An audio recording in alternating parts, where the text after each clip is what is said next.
여러분 안녕하십니까? 6월 10일 월요일 마태복음 세 번째 시간 이집트로 피난 가는 아기 예수 제목입니다. 마태복음 2장 13절에서 15절입니다. 자, 아기 예수를 죽이려던 헤로데 왕의 나쁜 음모가 하나님의 개입으로 좌절됐다. 또 한 번 좌절됐다. 이 이야기를 하고 있습니다. 그 주님의 천사가 요셉의 꿈에 나타나서 세 번이나 나타나서 아기 예수와 어머니를 보호하라. 이렇게 조언을 합니다. 그래서 요셉이 아내와 아이를 보호하기 위해서 이집트로 피신하는 이야기가 나옵니다. 이 단락은 마태복음 저자가 요셉이 의로운 사람, 정의로운 사람이었다. 아내 마리아와 이혼하지도 않았고 친자녀가 아닌 예수를 버리지도 않고 잘 보호했다.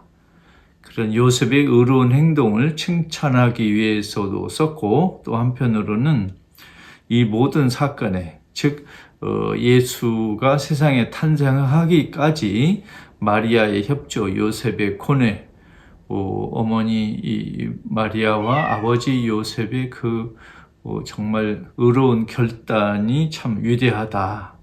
이런 걸 강조하기 위해서도 썼고, 이 모든 사건의 배경에 주관하시는, 보호하시는 하나님이 계시다.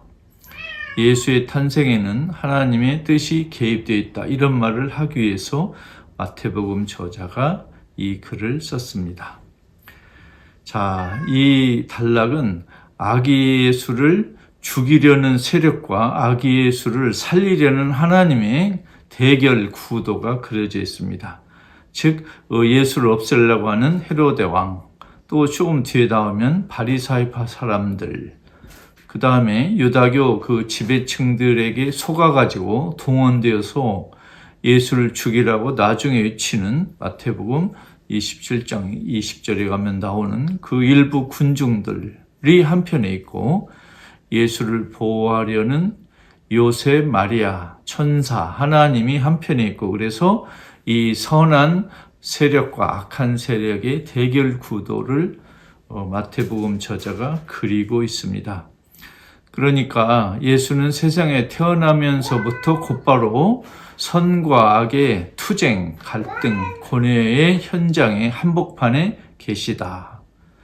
그래서 아기 예수는 마치 이스라엘 백성이 이집트 독재 치하에서 고난을 받다가 해방되는 그러한 어려운 길을 겪은 것처럼 우리 예수도 이스라엘 백성과 똑같은 고뇌의 길을 겪고 있다. 이런 걸 마태복음 저자가 강조하려는 것입니다.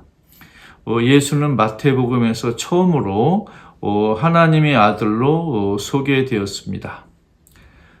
실제 이 귀절을 인용할 때 호세아 11장 1절에서 나왔는데, 그때 호세아 예언서 11장 1절에 너는 내 아들, 이런 말씀이 나오는데, 이때 아들은 특정한 개인이 아니고 이스라엘 백성을 가리켰습니다.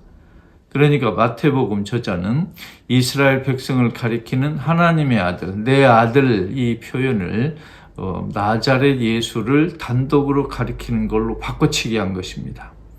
그래서 이스라엘 백성과 나자렛 예수가 하나님께 똑같이 사랑받는, 똑같이 고난의 길을 겪는, 그러나 한편으로 이스라엘 백성은 그 고난의 길에서 하나님을 배신하고 멀어진 그런 모습인데, 우리 예수는 하나님의 뜻을 충실히 따르는 진짜 이스라엘 백성다운, 하나님과 일치하는 사람다운 길을 꿋꿋이 걷고 있다 하는 걸 대조하기 위해서 보여준 것입니다. 그러니까 한편으로는 예수가 이스라엘 백성처럼 하나님께 사랑을 받고, 그러나 이스라엘 백성과 달리 하나님과 멀어지거나 배신하지 않고 하나님의 뜻을 충실히 따르고 존중하는 그런 아름다운 모습을 보여줬다. 이런 걸 말하고자 하는 것입니다. 그런데 요 귀절부터 우리 존경하는 시청자 여러분께서 조금 당황하실 수도 있습니다. 뭐냐면 이런 질문이 나올 수 있어요. 아기 예수는 실제로 이집트로 피신 갔느냐? 즉 요셉과 마리아, 예수의 부모인 요셉과 마리아가 아기 예수가 갓난아이일 때 정말로 이집트로 해외 망명 피신을 했느냐? 이런 의문이 생길 수 있습니다. 특히 성서에 나오는 사건이나 이야기를 실제 그대로 일어난 역사적인 사건으로 생각하도록 배운 분들은 당황할 수 있습니다. 성서학자들 의견을 전달한다면 아기 예수가 어머니 마리아, 아버지 요셉과 함께 이집트로 어린 시절에 망명을 갔다라고 생각하는 성서학자는 찾기 어려울 것입니다. 그러면 왜 이런 귀절을 마태복음 저자가 썼을까요? 예수의 운명과 이스라엘 백성의 운명을 연결하고, 그러나 예수의 행동과 이스라엘 백성들의 행동이 다르다 하는 걸 강조하기 위해서 그렇습니다. 우리 현대인들은 자연과학과 이렇게 교육을 받은 우리들은 실제 일어난 사건이 아니면 전부 거짓말이다, 가짜다, 사기다, 속임수다, 이런 사고방식에 익숙한 현대인들에게는 아기 예수가 이집트로 망명 가고 피신했다는 이야기가 실제 일어난 사건이 아니라는 말에 당황할 수도 있습니다. 그러나 2000년 전에 이 마태복음을 듣거나 읽은 분들은 그런 생각을 하지 않았을 것입니다. 왜냐하면 이 단락의 그 메시지는 예수가 우리 이스라엘 백성과, 또는 예수가 우리 이스라엘 백성이 아닌 다른 민족과 똑같이 이렇게 어릴 시절부터 악의 세력의 위협 속에 살았구나, 그걸 잘 견뎌내는데 많은 분들이 협조했구나, 이렇게 금방 알아들었을 것입니다. 그래서 2000년 전에 이 복음서를 쓴 성서 저자들의 생각과 사고방식과 2000년 후에 우리의 생각과 사고방식이 상당히 다를 수 있고 다르기 때문에 이걸 오해하지 말고 성서 저자의 의도를 잘 이해하면 오해하지 않을 수 있습니다. 김근 선생이 어떻게 설명하든 현대 성서학자들이 어떻게 설명하든 간에 나는 복음서에 나오는 모든 이야기를 곧이곧대로 실제 일어난 사건으로 그냥 받아들이고 믿을 거야 하고 확신하는 분도 여러분 중에 계실 수 있습니다. 그건 여러분의 자유입니다. 여러분이 이 오류를, 가짜를, 잘못된 것을 굳이 확신할 수도 있고 믿을 수 있는데, 저는 현대 성서학자들, 존중받는 뛰어난 훌륭한, 정말로 예수를 좋아하고 따르는 탁월한 성서학자들의 일반적인 의견을 전달하고 있습니다. 여러분, 그런 정보와 의견을 바꾸는데 상당히 정서적으로 저항이 들 수도 있습니다. 내가 교회 성당에 몇십 년을 다녔는데, 내가 목사 신부로 몇십 년을 살고 집사 장로로 몇십 년을 살았는데, 나 이런 거 나온 거 그냥 있는 그대로 사건으로 받아들여도 그동안 아무 문제 없이 신앙생활, 교회생활 잘했는데 이게 뭔 소리야? 성서학자 놈들은 신앙도 없나? 이렇게 또 과장하거나 오해할 수도 있습니다. 그러나 저는 현대 성서학자들의 의견을 충실히 전달하고 소개하고 싶습니다.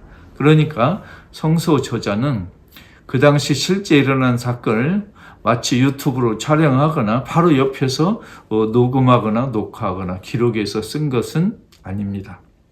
그 당시 사람들의 지식 수준에 맞춰서 그 당시 사람들이 어떻게 하면 잘 알아들을 수 있을까 하는 그런 깊은 뜻에서 예수의 일생을 우리에게 어떻게 잘 매력적으로 전달할까, 그런 좋은 마음에서 쓴 것입니다. 그래서 특히 마태복음에 예수가 세상에 나타나기 전에, 공식적으로 등장하기 전에 이집트로 피난 간 이야기, 또 이집트에서 돌아온 이야기, 이런 이야기는 요새 우리 신문 방송에 어떤 사건을 보도하는 그런 방식의 글은 아니다.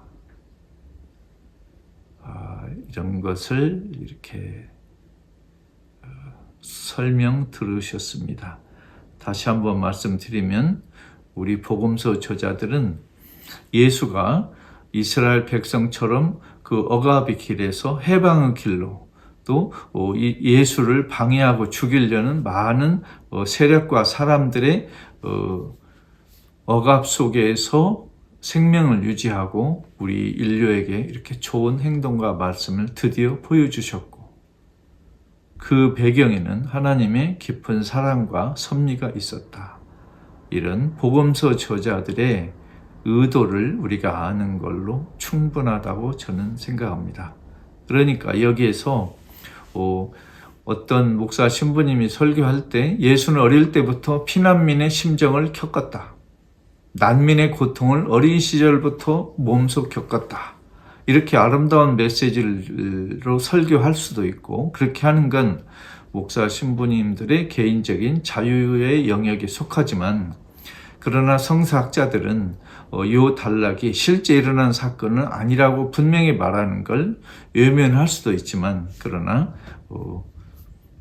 성서학자들의 의견을 모르는 체 하기보다는 존중하는 것이 성서를 이해하는 데 많은 도움이 될 것으로 생각합니다.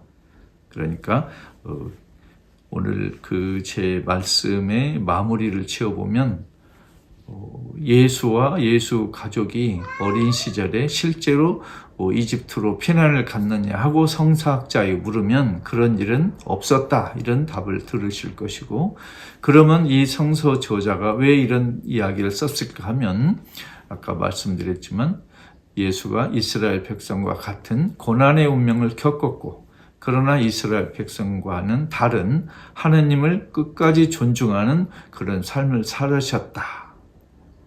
그리고 이 모든 것에는 하나님의 도우심이 있었다.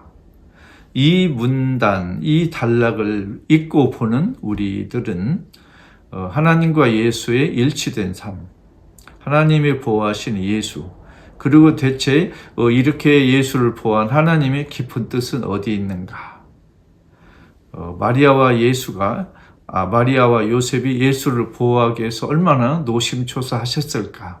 이 정도로만 아는 걸로도 충분하고, 이렇게 성서 귀절 하나하나를 뜯어서 분석해서 연구하는 성서학자들의 노고에 대해서 가끔 감사한 마음을 가지면 어떻겠습니까? 만일 어떤 의과대학 교수님이 사람의 시신을 해부하고 연구하는 것은 생명을 우습게 하는 게 아니고 생명을 존중하고 목숨을 살리기 위해서 정말로 고뇌하는 그런 모습인 것처럼, 성서학자들의 이런 노력은 절대로 성서를 망가뜨리거나 훼손하는 게 아니고 성서 저자의 본 뜻을 충분히 이해해서 오늘 우리 시대에 사는 사람들에게 정직하게 아름답게 전달하려는 노력이라고 생각하시면 감사하겠습니다. 여러분 못지않게 성서학자들은 예수에 대해서 감동을 많이 받은 분들이고, 평생 예수를 연구하는 분들은 그 나름대로 예수에게 감동받은 게 있어서 그렇습니다. 그래서 혹시 여러분이 그동안 배운 거나 아는 것과 달리 성서학자들 이야기한다면, 성서학자들은 믿음이 없는가 봐, 나쁜 사람들이야, 이렇게 생각하지 말고 그분들이 왜 이렇게 얘기하는가, 그분들이 성서를 왜 그렇게 연구하는가 하는 걸 가끔 한번 생각해 보시기를 기대합니다. 특히 마태복음, 누가복음의 이 어린 시절 예수 이야기는 이런 게 조금 있습니다. 여러분 경청해 주셔서 감사합니다.